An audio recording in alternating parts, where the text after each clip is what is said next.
Hi everyone, it's John from What Up, and welcome back to another video, and happy Wheel of Time Wednesday. Now, before we dive into the video, I will address the elephant in the room. I know there's something missing. I know I look just a little bit like Rufus from Kim Possible, and that's all we're going to say about that. Now, we get a special treat today from the Wheel of Time Twitter account in the way of a new teaser. Now, gave us a couple of new scenes from Season 2, put some other things in context, and answered a long sought-after question about the Sean-Chan, and of course, we're covering all that in tonight's video, including showing you the teaser. However, it also gave us a really, really important piece of information, and that is how many episodes we're getting on September 1st. So midnight Pacific time, September 1st, expect 3 episodes on Prime Video to watch. I know I'm very happy about that. I'll be incredibly busy making content for you folks, as will all the other content creators, but it's a small price to pay to get 3 episodes at once. I'm pretty excited. Now, if you're new to the channel, you don't know what we do here, it's pretty self-evident at this point that we cover Wheel of Time show news, pretty much anything and everything about the Wheel of Time. That's what we talk about here. If you like that sort of thing, make sure you subscribe to the channel and, of course, like the video. Now, before we dive in, I do have to give a little bit of a spoiler warning since we're talking Season 2 of the show. So, spoiler warning, if you have not watched Season 1 of Sony and Amazon's Wheel of Time show streaming on Prime Video right now, that's episodes 1 through 8, or read the first 3 books of Robert Jordan's Wheel of Time series, that's The Eye of the World, The Great Hunt, and The Dragon Reborn, be forewarned, I may ruin plot points and character arcs from both of those mediums. All right, all of that being said, let's see that teaser. Are they ready? They'll have to be, won't they? We didn't defeat the Dark One. We set his strongest lieutenant free.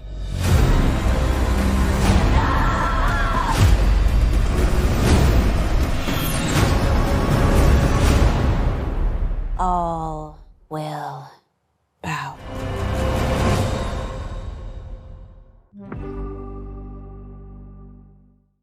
All right, so I don't know about you folks, but I'm pretty excited for Season 2. It's about 3 weeks away, and the hype is building. Now, I know we don't have much of a traditional marketing campaign for the season, but if we look back at Season 1, we really didn't then either. Amazon is pretty bad at marketing Wheel of Time. They really are. They don't know what to do with the property, I don't think. For Season 1, they took advantage of a lot of really smart things. They were really good at engaging with hardcore fans. They had a nice premiere in London. They had a bunch of small premieres all over the States. And they did a bunch of other little pop-up or viral marketing campaigns that were really well received. But they didn't take advantage of a lot of things that really would have pushed WOT further. And Wheel of Time succeeded in spite of the marketing, not because of it. Fast forward to Season 2, there are different challenges. WGA and SAG are on strike right now, which does impact marketing for the shows, and in fact, some shows are on hiatus indefinitely. They're not filming at all right now. That is not the case for Wheel of Time. Wheel of Time is still filming. As we speak, they're on set, actually. They're filming Season 3 right now, but it is impacting the marketing a bit. But I think the actual lack of marketing for Season 1 and how bad they were is helping us for Season 2 because the bar was set so low that the stuff that's going on right now is sort of expected. And, well, let's face it, the hype is building. I think there's more hype for Season 2 than there was for Season 1. Some of that is in part due to the teasers and the trailers we've seen and the much, much better visuals. It looks leaps and bounds ahead of Season 1. And there's a lot of people that are going to come back and give the show a second chance that didn't really like Season 1. There are a ton of people who love Season 1, like myself, that are waiting for it. And in between, there are a ton of people who found the books and the show, and they're eagerly awaiting Season 2 as well. So I think that Season 2 is going to be a huge hit. We won't know till the dust settles when we get the numbers after the first few weeks, but I think it's going to be a knock it out of the park type deal for Amazon, in spite of all the lack of marketing we're having. Now, let's talk just a bit about the teaser because there's a ton of stuff to unpack here. One of the first things we got to see in this teaser was Uno being forced to his knees by a couple of Sean-Chan soldiers. Now, we didn't really see the lead up to this. We've seen a battle between some White Cloaks, some Shinerans, and some Sean-Chan soldiers in some of the promotional material, but we don't exactly know how it gets to this point.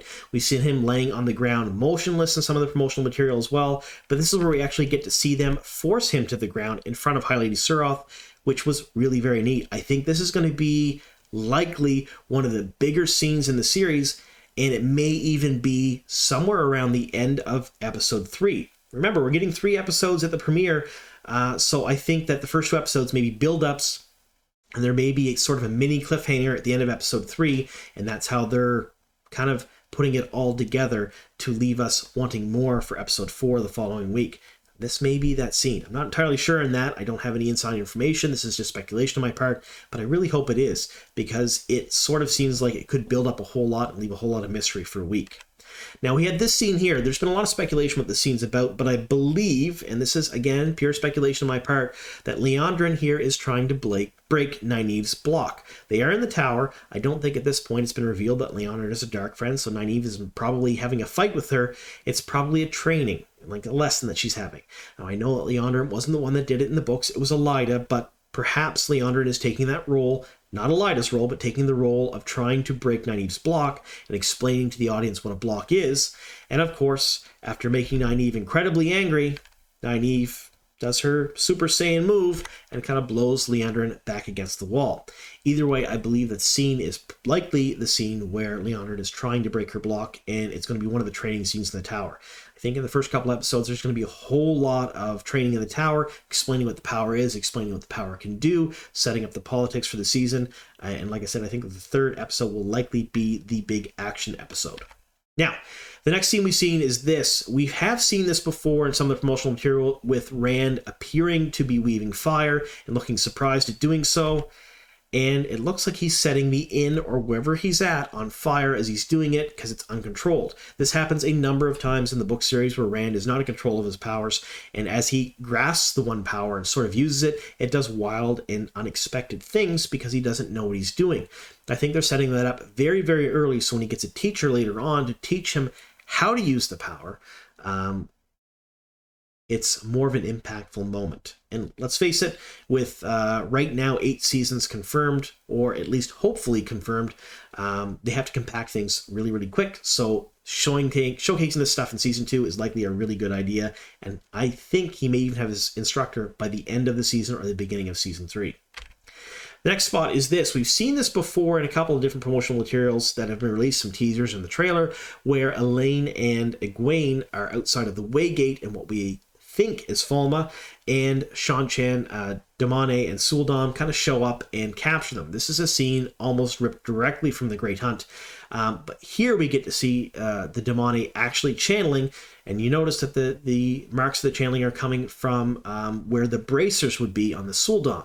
So really very interesting visual choices here. I really like them. And you can see the fact that she's actually channeling at them. And it appears in this scene that Egwene either blocks or cuts the weaves, which is super neat. I think we're going to start seeing power fights on screen very early on in season 2.